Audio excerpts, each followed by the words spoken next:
Hey guys, Romie here, so please like, comment, subscribe. This is my review for Underground, Season 2, Episode 2, Things Unsaid. The episode starts off with, remember, the same guy that we saw in the premiere episode last week. His name is, well, I'm calling his nickname, Bo. And so, Bo, as we see, he's gone home and to wife, girlfriend, what have you, and he's showing her that he knows how to write. And the thing is, as we know, it's illegal. So because he's a slave, so they have to keep it a secret. So he writes love, and he says, you spell it out the way how it sounds. And, that's the main premise of it, so that works for now anyway. But she takes it, and his handwriting's nice. She crumples it up. And it's just like, yeah, thanks, but we can't go and have something like this. This is dangerous to be in our possession. We see Elizabeth, and she's still on the steps after, of course, after John was shot. And now we're seeing that, oh Lord Jesus, oh poor thing, poor thing. So this is what we find out in the end. Rosalie, she has to keep it moving. She wants to go and rescue Noah, but Noah is gone, at least for now, and they don't know where he is. John is gone, so she feels like she has no one. She's just super stressed, and Harriet's, she's still trying to figure everything out, trying to coordinate with the sewing circle to help out, of course, Rosalie. Harriet says, Rosalie, you need to put the focus on of course, being a freedom fighter. That's what you need to put the focus back on, because right now, you're doing this whole, oh, woe is me type of thing, but you have a bigger cause.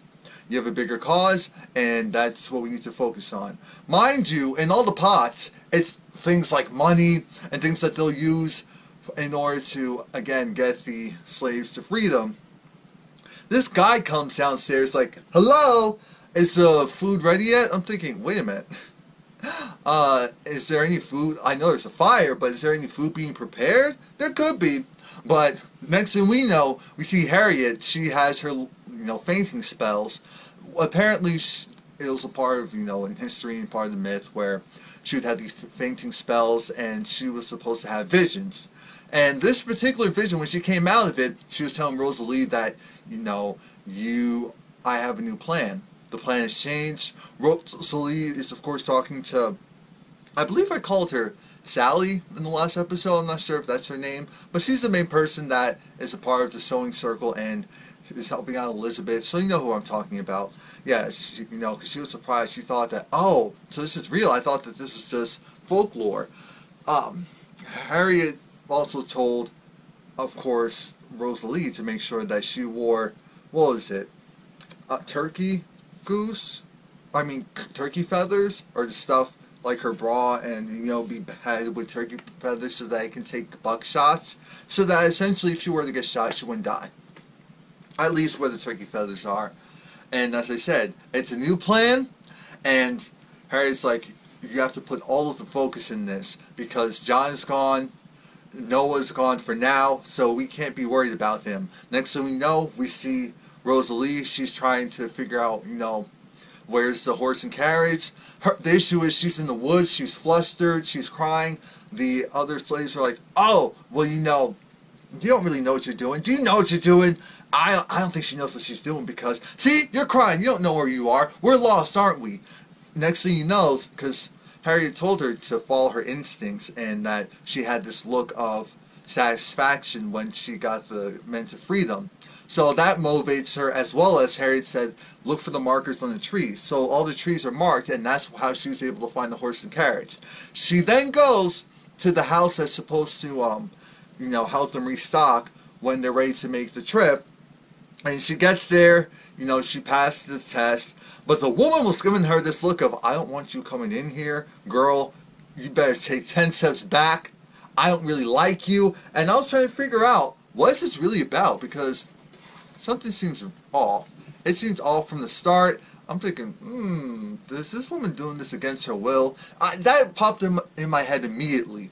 And Rosalie, something in her mind said, Harriet was telling her, follow her gut. So if something doesn't feel right, then that's fine. Because Rosalie gave her some food. It's like, well, we need some drink. So we'll go, yeah, it's around back. I'm thinking, go around back. Next thing we know, we see these slave catchers there, ready to go, and the main one, who's actually a woman, she gets her shotgun, and Rosalie's already back in the woods. Rosalie's back in the woods, and thankfully, if it wasn't for like everything that Harriet said, I don't know what would have happened to Rosalie. Next thing we know, we're back at Elizabeth's house, and she's actually dressing one of the men who I guess is going to be taking the freedom in John's clothing. And it's really hard for her, but it's part of her grieving process. And of course, he appreciates the clothes. Rosalie comes back. Again, I'm trying to figure out, Rosalie came back, but what about the other men? Did the other men just stay in the woods? And on the strength of, okay, she's a part of the Making Seven, so we have to believe her, we have to trust her, she's working with Harriet Tubman, so we have to just stay. That's the part that I didn't get as well. I know Mike B, when he did his review, he was also saying, you know, how did that time frame of Rosalie magically comes back to the house after all of that happened? I don't know either. Very weird, very strange. Now, Elizabeth is essentially hinting at, okay, so John's funeral's like the day after tomorrow, and it's just so hard because this dress, it didn't get dirty. I was surprised that the dress didn't get dirty. I'm surprised as well, because there was splatter when John got shot. And she doesn't have any children. She doesn't have any family. It was just John. The only family she technically has left is Rosalie. And Rosalie is saying, yeah, I have a mission to do, so love you, mean it, but I have to go. Now, I thought it was weird that Rosalie, I don't know if it's because they never built that type of relationship or she's just hard showing that type of affection to certain people, but I thought she would have, you know, given Elizabeth at least a hug, but no hug. I said, okay. She held her hand in general support. I swear, Elizabeth, she's now wearing all black, and she's decided, you know what, I'm going to go and figure this whole sewing club out, sewing circle out. I'll stay with them. Because, you know, it's just her in that house. Who knows what's going to happen to the assets. John, like I said, he doesn't have any family up there. He barely has any family left. And she just felt very lonely. And I really want to call her Sally. I don't know if that's her name or not, but I really want to call her Sally.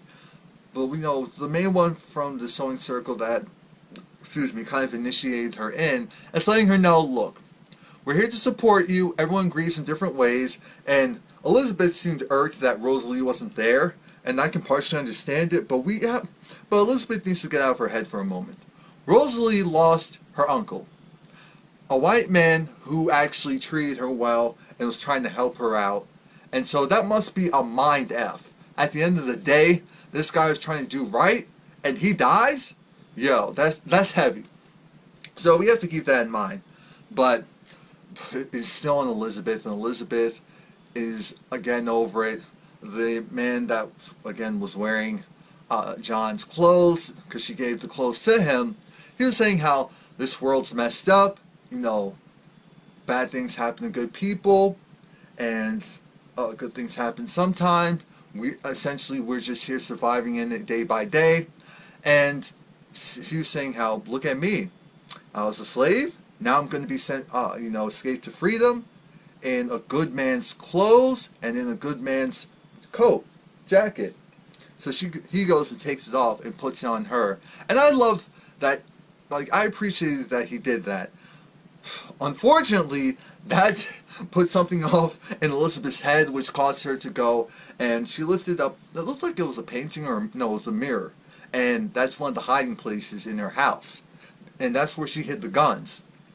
So she goes, she has the guns in her purse, she goes down to the courthouse, and she's looking at everyone like, any single one of you, every single one of you can get it right now. I don't care, you can all pay. I don't care if you're innocent or not, you can all pay. So here comes again the same woman for the sewing circle, and she's talking about for John's funeral. Mind you, while she's talking, originally we don't hear her because we just hear this high-pitched noise like,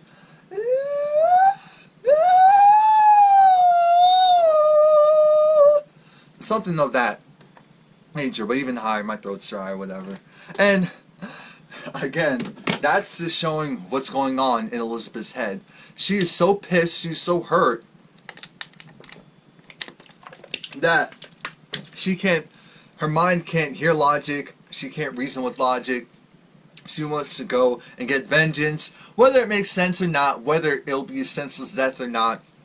And her friend is trying to let her know, look, the floors close at 5, so we need to get there soon to make the preparations. A lot of things need to be done. John was a good man. He needs the best. And so Elizabeth, you know, once she gets out of her head for a moment, she talks about how it's messed up. John was shot and killed, but they're calling it a senseless killing. John was shot and killed, but they're not calling it a murder. John was shot and killed, and he was trying to defend everyone, and yet no one came to his defense, no one tried to help, no one looked into it, and you expect me to just be okay with that? She said, no. I expect you not to take my gun and shoot these people with it. You'll be taking me down, taking down the cause. There's something bigger than you going on right now. Your husband, who was a good man, wouldn't have wanted you to go down this road. For him? Absolutely not. And we know that's true. So that convinces Elizabeth. Instead, she's going to blow off steam by, you know, putting all her effort into... Remember, originally she was having a hard time aiming and hitting the spoons. She was hitting all of them. I said, okay, Elizabeth is woke. She's ready to go. Aside from that, she's reading.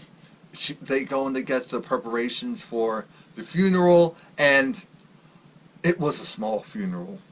There really was no one there, to be honest with you. I wouldn't be surprised if all those people weren't a part of the sewing circle. Aside from that, no one was really there. Now we're back with, oh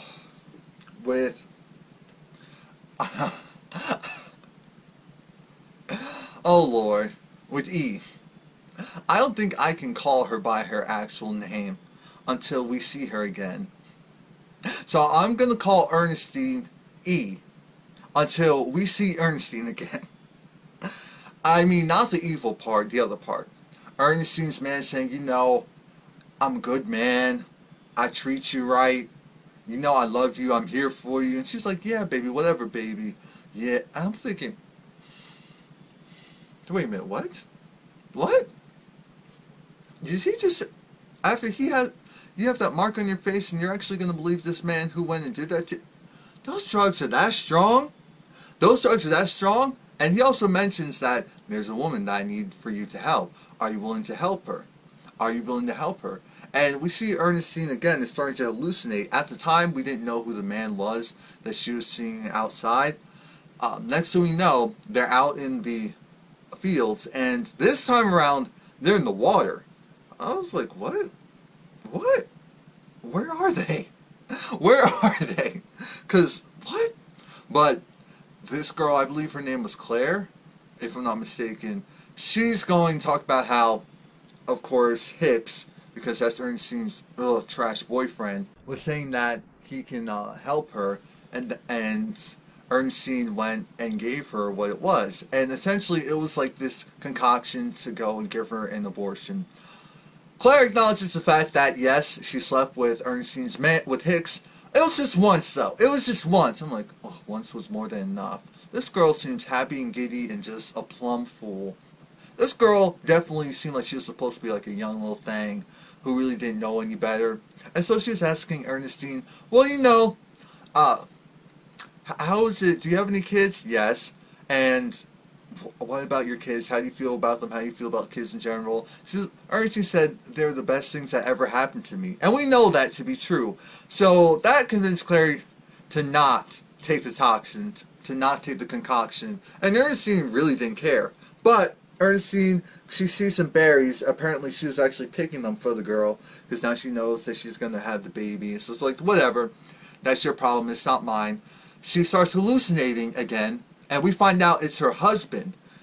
I don't know how she got away with hallucinating for that long and no one come after her. I don't know. I don't know. But Ernestine's hallucinating. It's her husband. No, I shouldn't say it's her husband. It's the guy that she was in a relationship, I believe, Sam's actual father. And remember, he was killed. He died. And so Ernestine, in order to make sure that her kids had a good life, she started to sleep with the master. That's how that whole thing came about. And her ex, her dead ex, is telling her, "You're trash." I don't know how. Oh yeah, I'm not supposed to be calling her Ernestine E. So E, you're trash. So you're letting this man beat up on you. You're opening your legs again. You opened your legs for the master. Now you're opening your legs to this man who's beating up on you. Now you're still sniffing drugs and hallucinate. What is wrong with you? Get it together. Get it together. You still have kids out there. Get it together. And we know that all of this is just her mind trying to snap her out of this and, you know, trying to fight back against the drugs and say, you'll rise above this adversity and be stronger. Stop it. Stop it. Stop playing around. Ernestine, of course, she already has the drugs. Hicks comes in with Claire, and he asks Ernestine, okay, so where's the drugs? Because he wants to go and give Claire the abortion concoction, and Ernestine's just like, so he goes, gives it to her. I'm like, Ernestine, you're trash. I don't care if you figured, you know what, this girl's better off if she doesn't have the kid, but Ernestine, you're still trash. Like, really? This man had to force that concoction down this girl's throat because she wanted to have the baby. She wasn't going to go and tell anyone that he was the father. It's like, oh God, Ernestine, I understand you did that for the girl because things could have been worse, but you took away her ability to choose. He probably will have figured it out anyway, but, oh God. Because next thing we know, because Ernestine warned her that if she were to take the concoction, she would bleed like she's never bled before. And that was the case, because she went down to the river, and Ernestine found her, because she was crying. It's like, oh my gosh. And of course, she lost the baby. So that's why she was crying, that's why she was over it. So I don't know if through all this, Ernestine gains a friend or not. I hope not, because Ernestine's still trash. Now, oh yeah, E is still trash. Now we get to, but even with her being battered and bruised, she still looks good. I'm like, dang, how does she still look that good? What? That's God. He's still working a miracle somehow on her. We finally get to the storyline of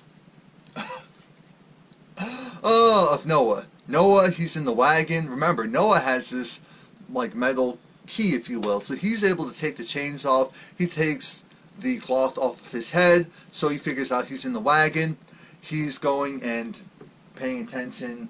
It's like, okay, so this is how the wagon's built. When he comes back, he notices that, oh, the axle, he notices how the axle is, and he knows exactly where to go to disassemble it. So he gets through the floorboard, and he sacrificed his hand in order to, again, get through the floorboard.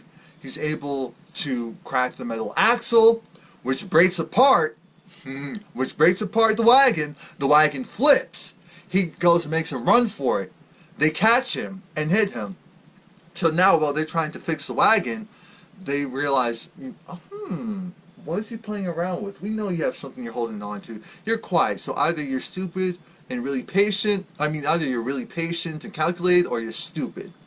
And so at this time, they didn't realize that he broke the wagon. They find his ring. Thankfully, it was the ring instead of the key that he used to unlock himself. But, like I said, the wagon is broken. He's mocking them, saying, you know, I would have been able to fix it eons ago. And originally, they spoke another language. But they understood everything that he was saying, and they were speaking to him in English, and they wanted to go and rough him up. But we saw this guy who we thought was the master go and say, you know, don't do anything to him. So they get him back in the wagon. He comes back, and what was it, Francis, I believe? That's who he thought the master was. So when he gets a moment, he goes and breaks free, because remember, he had the makeshift key. He was able to unlock his chains. He goes and he yokes up Francis, and it's just like, alright, so here's how this goes. I want what was mine. Because he already told the guy who took the ring that he made for himself, it's like, I'm going to take the ring back, and I'm going to kill you. So Francis said, yeah, give him whatever he wants. So he gives him the ring back. But then we hear this voice, and it's laughing, and they're trying to figure out. He was like, excuse me, he's not the master, I am. And I was like, Wait a minute. Wait a minute. Wait a minute. Who's what? Oh! Scar himself. Burnt Face himself is back. Is back. I tell you, is back. And I am just so hurt by it. You have no idea. I almost called him Kojo. But you know who I'm talking about. What's his name? It's not Kojo. It's not Kujo. Is it Kojo? Anyway, the guy with the burnt face who has always, stabbed them in the back to begin with, he's back. I'm more than over it. I'm trying to figure out, how did he become is he really the master, or is this another con? Because he's a great con artist. The last thing that we see is the fact that her name is Patty. She's, this renowned slave catcher. Her father I think was like a decent man. Her mother was a whore. But what matters is the fact that she's able to catch everyone. The supporter tells her, yeah, but you weren't able to catch Harriet Tubman. It's like, oh. So then that makes her feel like, alright, so game on. You're saying I couldn't do it? Yeah, at the time it didn't happen, but it will. They go, and remember the woman who originally was supposed to go and help out our girl, Rosalie? Well, apparently she got threatened, and she didn't know where they were going, of course. But what she could tell them, as a slave catcher, was that, that was Black Rose. That was Black Rose. So now, Patty, who's a slave catcher, figures, here's my opportunity to go and get this girl. Patty gets a tip from one of her crew members that he knows the whereabouts of Harriet Tubman. He knows where the route is. Long story very short, she then goes and she gets the girls. Well, okay, let me rephrase this. Now it's time for Rosalie to go and make the escape.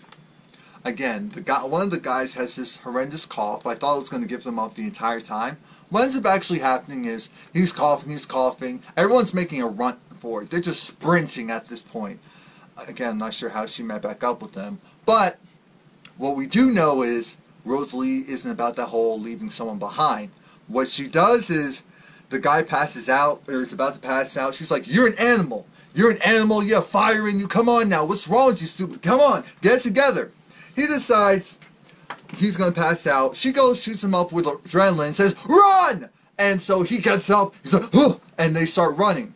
They get to freedom. They get to the water.